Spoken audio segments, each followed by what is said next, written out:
Nagdaan na nga ang Christmas 2025 pero ngayon lang namin ipapakita ang Christmas 2024. Ang sarap din kasing balik-balikan kung anong mga nangyari ng mga panahong yun. At syempre, hindi namin pwedeng hindi i-share kahit matagal na. Tara, samahan nyo kami sa aming Christmas 2024 mini vlog!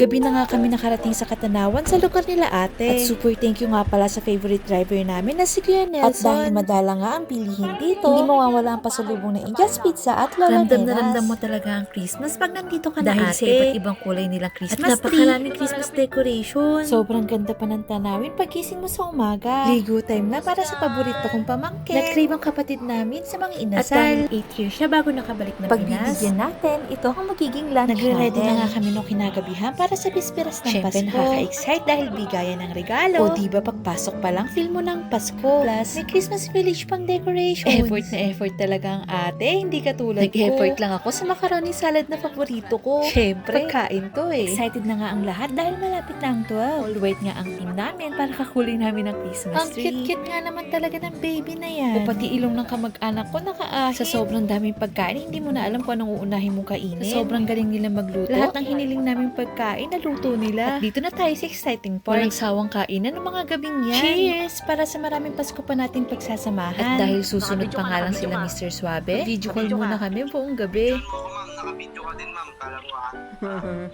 Inabot na nga kami ng madaling araw niyan kakakanta. Nagising na lang ako. May nagsasayawan at kantahan na sa labas. Ganto talaga kasaya ang araw ng Pasko sa probinsya. Napagkasunduan nga pala namin lahat na mag-coffee shop kinagabihan. At ito nga ang Ains Hotel and Restaurant. Nakaka-relax dito at talagang open sila kahit araw ng Pasko. Meron din silang event place at talagang sobrang ganda ng paligid. Habang hinihintay namin yung pagkain, talagang kung saan kami nagpunta. Akalain mo yun, parang hindi kami nanggaling sa handaan.